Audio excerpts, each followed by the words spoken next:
Komisi Pemberantasan Korupsi resmi menetapkan Gubernur Riau Abdul Wahid sebagai tersangka dalam kasus dugaan korupsi fee proyek di Dinas Pekerjaan Umum, Penataan Ruang, Perumahan, Kawasan Permukiman, dan Pertanahan. Penetapan ini dilakukan setelah KPK menangkap Abdul Wahid dalam sebuah operasi tangkap tangan di salah satu kafe di Pekanbaru. Wakil Ketua KPK Johanis Tanak mengungkapkan bahwa penangkapan tersebut berawal dari laporan masyarakat mengenai dugaan adanya praktik setoran tidak resmi dalam proyek pembangunan infrastruktur di lingkungan Dinas PUPR PKPP Riau.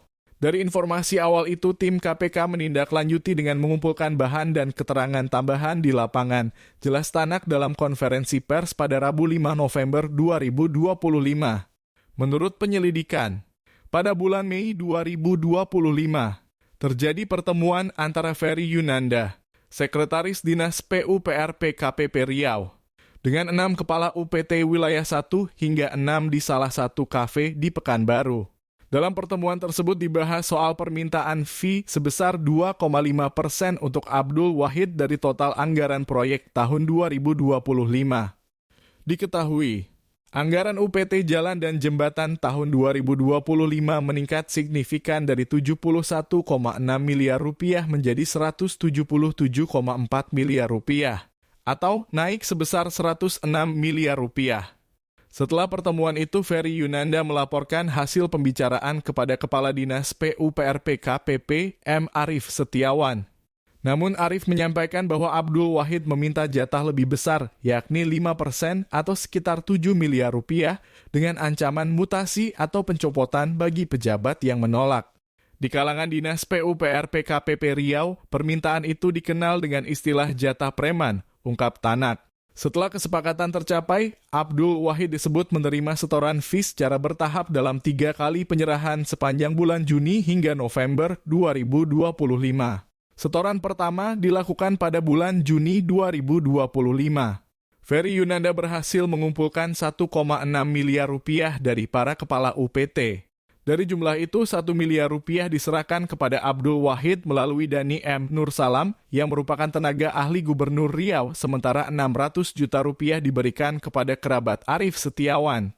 Setoran kedua berlangsung pada bulan Agustus 2025. Ferry Yunanda kembali mengumpulkan dana 1,2 miliar rupiah atas perintah Dhani. Dana tersebut kemudian didistribusikan sesuai arahan Arif Setiawan 300 juta rupiah untuk sopir bernama Mas. 375 juta rupiah untuk proposal kegiatan perangkat daerah. Dan 300 juta rupiah disimpan oleh Ferry sendiri. Setoran ketiga terjadi pada bulan November 2025 dilakukan oleh Kepala UPT Wilayah 3 menggantikan Ferry Yunanda. Dari total 1,25 miliar rupiah, sebanyak 450 juta rupiah diserahkan melalui Arif Setiawan dan 800 juta rupiah diduga langsung diterima oleh Abdul Wahid. Dengan demikian, total fee yang diterima Abdul Wahid selama periode Juni-November 2025 mencapai 4,05 miliar rupiah dari target kesepakatan 7 miliar rupiah.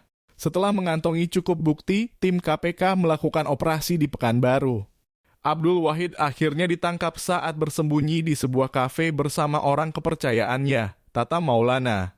Usai penangkapan, penyidik langsung menyegel sejumlah lokasi, termasuk rumah pribadi Abdul Wahid di Jakarta Selatan. Dalam penggeledahan tersebut, KPK menemukan uang dalam bentuk pecahan asing, yakni 9.000 pound sterling dan 3.000 dolar Amerika Serikat yang jika dikonversi mencapai sekitar 800 juta rupiah.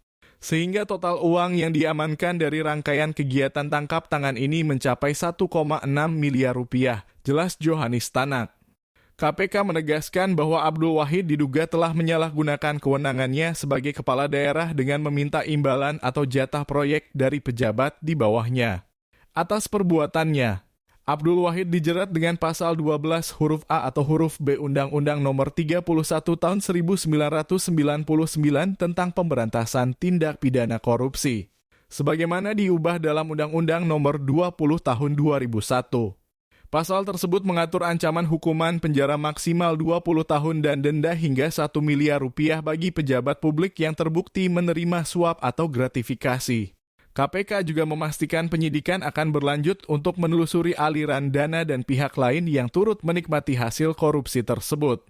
Kami akan terus mendalami keterlibatan berbagai pihak, baik dari kalangan pejabat daerah maupun pihak swasta, tegas Tanak. Kasus Abdul Wahid menambah panjang daftar kepala daerah yang terjerat korupsi dalam 2 tahun terakhir. Berdasarkan catatan KPK, sedikitnya sudah 17 kepala daerah ditangkap dalam kurun waktu 2024 hingga 2025 dengan modus yang serupa, yakni fee proyek infrastruktur dan jual beli jabatan.